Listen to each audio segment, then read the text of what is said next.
Welcome to the Laura and Benny Show. So today we're going to have a chat about all the couples who just got engaged. You're laughing at me because I'm like... You're so like, Yeah, I don't the cat like- ruined your last podcast. Ruined it. And now you're just totally gone. Like, Yeah, I was in great form. I was in a chatty mood. you were. Yeah, those cats have been in my life. And I'm prepared. Yeah, do not distract me. You picked a topic and I was like, yeah, I have information. I went and got pages and pages and pages. So for those of you who cannot see us and are just listening to us, I'm sitting on one side of the table with an empty table in front of me and it's just all in my head. Like I've got all the information just like it's circling around in there. We'll see when I pick out something from here. Across from me is like a spread of A4 pages. Like how many pages is there? Lots 12? enough. Go away. Don't be counting. Like, did you take this from someone else? This is your previous video. This is my. You've actually just scripted what I said, is it? So because it's all relevant. Yeah. So yeah, today what we're going to talk about is you're just engaged.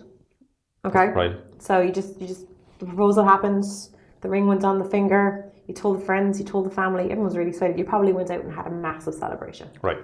And now everyone's asking you, when are you getting married? Where are you getting married? Okay. What are you doing for your wedding? Questions over and over and over. And they're the questions you feel like you need to suddenly have answers for, because it's much easier to say, yeah, we're getting married on this date, then we're not too sure yet, we're still looking at it. But it's okay there is to no say hurry. that. Yeah, that's what I'm getting to. There is no hurry when it comes to... Because I wrote something. Did you? Go on, Benny. I have pages. But no, it just so happens in a secret document I wrote something for my own boldness. So I was casually looking up kind of like just married, what next type thing. And part of the thing I wrote is it's okay to say we haven't decided or we're kind of nothing is nailed down yet. Like, well, I know that and you know that, but people feel pressure. There is a social pressure in general, whether even when you're kind of like you're cool out and kind of going, we're not going to have a fussy wedding, we're not going to do something. Gradually, social pressure builds, whether it's from friends or just once you start researching, that kind of feeds into you. Oh, it spirals. Or spirals family out of control. or someone or someone. Yeah. So what I wanted to kind of talk about is you've just got engaged, you're starting the wedding planning. What's the first step? Like the first step. Well, everywhere, all over the world, book a venue. And it's like, it's the biggest load of horse ever because... careful now, careful now. But I'm just saying, it's like the venue is not the be all end all, like in terms of kind of your wedding. So if you are you do need one, but it shouldn't be the first thing you do. Yeah. But like you're just engaged and you're just kind of settling down. Yeah. It's more of a thing of, like you were saying, is have a chat with your partner. Yeah. I'm trying to take the words out of my mouth. I know, I'm stealing them. Stealing them. But like in softening my... venues, booking a venue is the biggest load of horse. The first thing is, it's like there's so many other things that can dictate what venue you want, or even if you want a venue, or the venue might not be that important to you in terms of anything could be more important. You could be mad into music and a specific band is really important to you, or family is really important to you, and in order to have it, you have to go to a certain location that's away from the venue that you would automatically think of, because you're actually either going to travel somewhere where family are or whatever it is. There's lots of things that can impact it. And that's why I wanted to have this chat with us, because like it's kind of a case of if you do that and the venue is the first thing you book, you've boxed yourself into this size venue in this location and it's this type of theme and this type of kind of feel of a day. If you don't sit down with your partner, and I'm not talking about like driving home in the evening after work in traffic having an argument about what the budget on the wedding is, or half watching, a new series on TV and one of you's talking about the other one's on the phone half listening. Actually sit down and have like a proper conversation. The stuff that, you have to hash out. You might not want to address and it can be general or specific. Yeah, exactly. Like what we did before. Like it can be just kind of a ballpark. Yeah. And so that everyone is on the same page. Oh, I'm not saying sit down and list out your guest list, like down to, Auntie Mary. And I'm not saying that you have to decide in this conversation that our budget is this down to the cent. Yeah. As you said, like a ballpark. But are you willing to spend $5,000 or 50 grand, whatever it is? Like, what's your ballpark? Yeah. Like, whatever your source of funds are is like, is it realistic? And then what do you value? So are you going to spend lots of money on a band, or a band's not for you and you want something else? Or flowers is the big thing. You could spend 400 quid on flowers, or you could spend $4,000 on flowers. So like, they're the type of things where there's such a range. Yeah. And you could decide that you're going to have something or you're not going to have something. So Exactly. you don't value it. So what do you value? What's important to you? And kind of go from there. But you need to set that budget at the start though, because if you don't, then things, as Ballpark, we said, but ballpark, it'll spiral out of control, because when you go to these shows and you start digging in online, like, it's endless what you can do for a wedding. Well, actually, when it comes to a budget, it's probably like budgeting a house as well. Like, you might have in your head that I'm going to spend something, but then you realise actually windows cost this much, or curtain rails cost this much when you're decorating something, and you're just not aware of that curtain rails are just really expensive. Well, usually a wedding ends up costing 10 to 20% more than you planned. Yeah, but just because you have in your head, or because you read a survey and said that something costs this amount, and then you kind of start researching, and then sometimes you've got to adjust. Yeah. To what the market is actually. It can be quite shocking as well, because, like, you know, they were kind of putting out averages and surveys all the time about how much a wedding costs, and the average wedding cost at the moment is €30,000 in Ireland. Okay. It's an average, so it doesn't mean that when you're sitting down having this conversation and one partner is kind of going into this with an idea of this is going to be expensive, and the other one thought, we'll get married, wouldn't that be great? Yeah. And it'd be lovely, we'll spend the rest of our life together. And then suddenly there's just this, like, you know, zeros start appearing on the end of what this is going to cost. And it can be a little bit of a shock. So kind of give the other person a little bit of time as well to adjust to the fact that, like, a wedding is expensive. And, you know, if you need to be realistic as well. So it depends what else you're doing in your life. So a wedding can be, you know, the only thing you're doing it at that time. So many of our couples are also buying or building houses. They're having families. You know, they're living abroad. They're doing a lot of other things with their lives as well as the wedding. So, you know, a budget's going to be slightly more squeezed because you're also building a house, and that's expensive. Yeah. Or you could be in a situation where you already have your house, you both got a good job, and you're willing to splash out. And then the other question is that, you know, it's still a question: who's paying for the wedding? Are you as a couple paying everything yourself? 100% you're funding this wedding? Or have you got parents that are, you know, quite generous, so they want to pay, very rare, all of it, but, you know, a big portion of the wedding. That's why I say whatever your source of funds is, kind of know what amount you have, and what you value and what you don't value. And then quickly on those surveys, difference between a wedding in Dublin, Cork, Galway, Belfast, it's completely different, like, in terms of pricing, when you price random things in different locations. Yeah. So therefore, like, those surveys, they're great to have, but they're not absolute, because the difference between the price of something in Cork versus Dublin, there is still a disparity in that. 100%. And when you kind of have got your budget ballpark going, then you need to kind of have a small conversation about, well, how big is our wedding going to be? And as I said, you don't have to write down a list of names of exactly who you're going to invite. You can have that argument on another day when you're having a conversation. But, you know, are you having an intimate wedding where it's going to be 25 people at your wedding? Or do you come from a massive family and you play in the local GAA team or the football club, and you have to invite every member of your team and their partners, and it's suddenly 400 people going to your wedding? And the reason I'm bringing this up is because, as you said at the start, you know, book your venue being the number one thing. I don't think you can do that until you've had the budget conversation. What venue can I afford? And you've also had how many people are we inviting to our wedding conversation, because they have to fit in the venue. And it works both ways. If you're having an intimate, you know, wedding day and there's only 25 people going, you don't need to be booking the massive wedding venues in Ireland. And then the other side of things, if there's 400 people going, you can't book some venues, because some places have, well, everywhere has a maximum of people that they can actually accommodate. And then the other side of things, some people have a minimum number of people that will accommodate. They won't take a booking for under 120 people. So But then quickly saying that, just not to put people off, if someone's like, I'm going to have 20, 30 people at my wedding, some of the biggest wedding venues, or whatever way, most luxury ones, they can accommodate you in a different way. So again, you can go and chat to them, and it's more of a private room or private dining or private restaurant or whatever it is. But there's lots of flexibility. But I get what you're saying in terms of, like, you don't need the 600 person banqueting room. No, you don't. You know, and space for a massive dance floor and a 12-piece band. Yeah. So these are all things that, you know, you do need to have that discussion about, and you need to kind of talk it through, hash it out, and figure out what you want before you start getting into the nitty-gritty of, you know, booking a venue, booking your suppliers. The other thing is as well, and a lot of people don't have this conversation, is, are you having a religious or a non-religious wedding? You know, because not both. Some couples are of two different religions. Some couples they're non-religious, but their parents are religious. Can I just say, because throw a spanner in the works Oh now, God, because go on. like some people think that they're having a humanist wedding or a secular Wait, wedding, this- and it's like it's a religious wedding. they're religious. So it's like Yeah. what you're talking about is I'm talking about church tradition- or non-church. Yeah, traditional sorry. religion, Okay. institutional religion in terms of kind of like the Catholic Church, Protestant Church, Jewish religion, or whatever the religion is in terms of Yeah. a traditional ceremony space, as opposed to, say, a more modern Yeah, in the venue or an outdoor ceremony somewhere, or you're booking a specific ceremony space. building. Yeah, exactly. And the reason I'm saying have this conversation is because again, it dictates the venue you're booking. So if you've decided that you are getting married in a church, some people like have the conversation of, does it have to be your parish church? So that you are now within, so you're having your ceremony in your parish church, the hometown you grew up in. So you've created this radius of venues you can get to.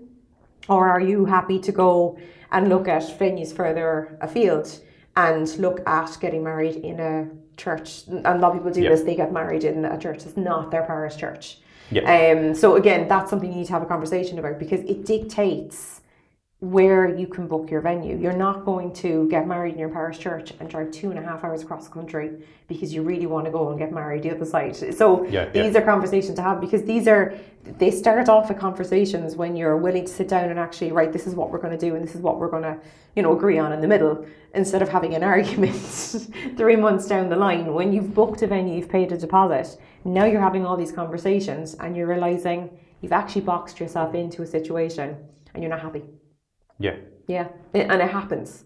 So like have those conversations, figure out, and it's what you both want. And there's some days we see all different types of couples, and there's some couples where genuinely he's more interested in planning the wedding than she is. She's just like, oh yeah, I don't mind. Oh, people are people. There's so many variety of different people. Yeah. And then some days like they're equal parts where both are organising just as much.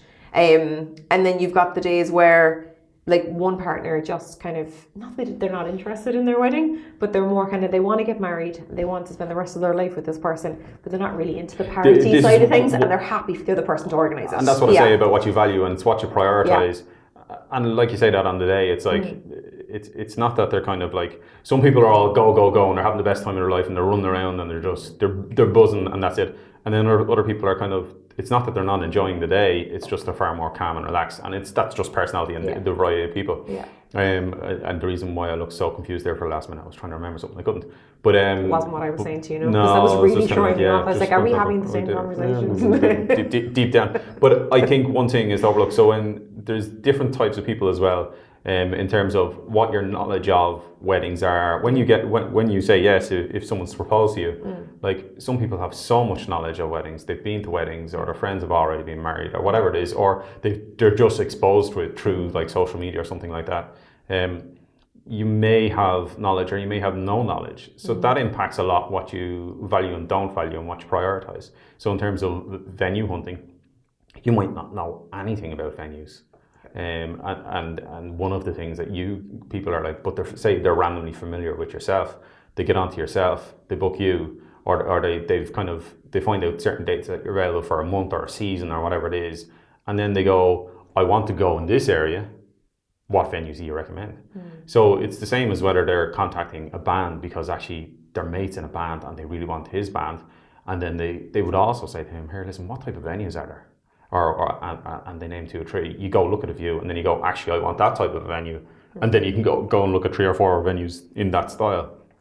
So it depends on what type of person you are in terms of your knowledge and exposure. So there's no hard and fast rule of where you start. No. In terms of what your checklist is or what your order of things are. But I think what you're trying to say is have a conversation, and part of that conversation will be what your knowledge is, because what you value and what you prioritize is different from what your expectations are. One, in terms of what you expect in terms of your wedding, but also if you're already kind of half familiar with a certain photographer, or you've seen a certain band that a lot of people kind of go, they do our Christmas party, and I always said, when I get married, I'm booking that band because they're just brilliant. So some people have kind of preconceptions, and other people are like, they're a blank slate and they're starting from scratch. Yeah, and the internet can be a scary place. When you no, but you get in there, and then like all the ads just popping up, and it gets really confusing. I'm so funny because there's someone that we know, and for some reason his ad just keeps following me around the internet. It's like it's like a lost puppy just following me around the internet. It's like I'm not booking you, but because maybe I was checking out his website for him or something, it's just following me around. No, but and I just wanted to kind of like have this, and I don't want to go too much more into this. I just want to kind of have. Before you do, so for instance, like for the people, because they'll do checklists and everything, and like just to kind of will it be as extensive as what's going on in front of me? But like your time. Can you budget, imagine everyone out season, there venues, what it was food, like for me photographer, getting married? Videographer, hairstylists. Makeup artists, ceremony, DJ, bands, music, entertainment. You're just listing suppliers. But this is it. This is all things that you have to think of in your planning list. When you look up at these lists, this is what you get. Like in terms of your guest list, your bridal party, invite, stationery, rings, flowers, decor, wedding dress, like everything, clothes, gifts, transport, like honeymoon, and then day before, day after. And then it's like, don't forget to get married. So like when you check, what you're saying is you don't have to get into this level of detail. No, you don't, and that's why I don't want to get into the level of detail in this podcast either. I know you just listed them all out. But that's what they're going to come across and go, wow. Oh, I know, and it's a minefield, and that's why I'm saying don't get into it. Have a conversation about the simple things like budget, the size of your wedding when it comes to the guest list, what type of ceremony do you want to have, so you can kind of narrow down the area where you're planning on getting married. It'll just make things a lot easier when it comes to when you get to that point then, right? I'm now actively going out and I'm viewing venues. I'm going to the band showcases. I'm starting to research my photographer. I'm starting to actually use Pinterest for florists that I might use in the area because you kind of have answers. And I think a big thing as well is when you have this conversation with your partner, you'll get a feel of what they actually want. Because I think when you're getting married, you have an idea in your own mind of, well, this is what I want for my wedding. This is how I see my wedding day. That does not mean your partner is on the same. He might not even be on the same book as you and mind the same page. What about her? So, you're putting it on him. What about her? There might not be a her or a him. You're just assuming. I'm saying one partner versus the other. I'm using myself as an example and you as an example. So you go into this thinking that your partner has the same ideas as you and they want the same as you, and the chances are they probably do, or they don't mind and they're happy that you're happy, kind of thing.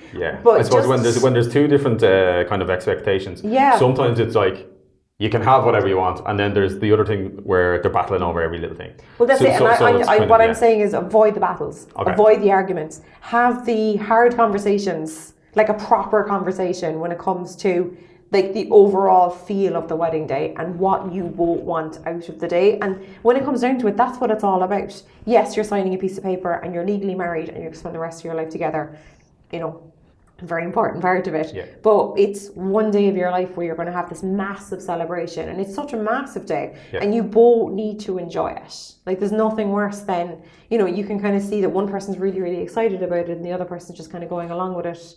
It's a bit of a chore. They didn't realise at the time that I didn't realise we were booking all this, or I didn't realise we were doing all this, or I had no idea a wedding was going to end up being what weddings this. are like. Some people have no expectations, and even though they propose and go, I want to spend the rest of my life with you, they don't realise what they've just committed to. The depth of organising an event. Yeah, it is an event. Like it's a big event, and it's an event that everyone has opinions about, and like please don't listen to it, but just make sure that be yourself. Exactly, be yourself and prioritise what you and your partner want out of the wedding day. And then beyond that, your family, they're important to you. They will have their own ideas, they will have their own opinions and their own wants on the wedding day, and obviously you're going to you're going to listen to them and you're going to give them as much as you can.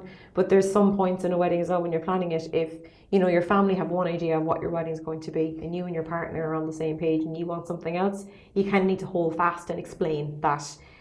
Communicate. One of the big things we always say in general is communicate, and it's whether it's with vendors or whatever, but it's communicate in general. One, to each other as a couple, to families, and then outwards to friends, bridal party, and then family and guests, and communicate to vendors. It's like communication is the best, because you have one idea that something's happening on a day, but if you don't tell anyone, it might not happen, and then you're kind of getting frustrated or whatever it is. And you'll find after you've now had the conversation, when families start pushing for certain things, you know what you want, and you also know what your partner wants. So you can strongly say to people, you know, yeah, we'll consider that, or no, we're absolutely not doing that. That's not for us. And the same when you go and start booking your venue and your suppliers and everything, that, you know, when you go to see the venue, you have an idea of what you're both looking for.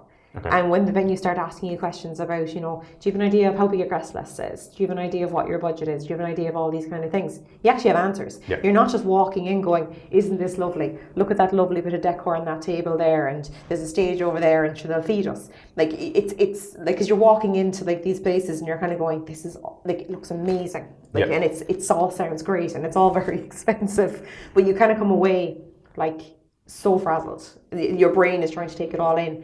But at least when you go and you're like, right, I know what we want, I know the questions we know we want to ask, I know the way to answer the questions we're asked on the other side of things as well. Yeah. So I just kind of wanted to put it out there that, you know, when the ring goes on the finger, you don't need to just run out and quickly put a deposit on a venue. And I know that we spoke in previous podcasts about how busy things are in 2023, 2024. Yeah, you're never going to get a venue. All the best venues that I love, because I love venues, are booked out. They're all gone. No, but don't stress about the fact that things are really busy. Like, still, you know, go along the process and enjoy it, because, like, I think there's a lot of people out there, and there's a lot of girls and guys I speak to, and they seem very, very stressed out about the whole concept of planning it. It just seems like this massive task in front of them, and then the whole pressure of everyone telling them, oh, everything's booked out and everything's really busy and you'll never get this and you have to do this. Kind of like one thing at a time. Take a step back, find solutions. Don't get bogged down in it. And if people are really kind of like, and if you find that Instagram stories or, you know, whatever you're listening to is actually starting to make you feel a bit anxious or a bit panicky, stop watching them. Stop watching or unfollow. Stop watching them. It's like the advice we got off a dressmaker before was, once you pick your wedding dress, start unfollow stuff. Because you start doubting yourself and everything like that. One thing I want to say before we finish is, you hear random advice about random things and save the dates. I've heard hard and fast, kind of like this amount of months out from like your wedding, you send save the dates. Whereas I take the complete different kind of approach. Whereas, and I think we've talked about it before, is it's when you kind of fasten up a date and you kind of you know what it is and you're pretty sure. If people are traveling, if people have kind of pressured work commitments, and the more notice they have, the better. So if you absolutely know what your date is, say in 2024 or 2025 or whatever it is, you can just give a heads up to someone who lives abroad or something like that, so they can plan their trip home. Or if you know that someone important to you has kind of tough work commitments. Well, with us, we need 2 years notice to do anything. Yeah. So we can easily miss a family event if we don't plan it. So for instance, on the save the dates, give people a heads up. It can be casual, but also it can be a nice thing that you can kind of do early on of save the date of that. And you kind of like, it's something that you're designing and picking and you're actually sending out. So you're completing something for an event that it's very rare that it's a long time before you actually get to complete something, i.e. like say, see all the flowers or experience the day or whatever it is. It's kind of... Everyone always feels like they haven't done enough when they're close to their wedding, and it's because they've just spent the last 2 years doing it. Yeah. And it's so spread out over such a massive space of time, you always feel like you've never done enough. Yeah. But I can guarantee that you've never done so much for one day, ever, and you never will again. But yeah, I just kind of want to throw it there. Chill out. Enjoy it. Just get engaged. You're very good for thinking of people now who are just engaged. Yeah, because I do feel their stress sometimes. So you can kind of feel the kind of like quiverly panic on the phones with some people, and you're kind of like, it's all right. Calm down. Yeah. It's okay. You know, you'll sort it out. Nothing can be sorted as a solution to everything.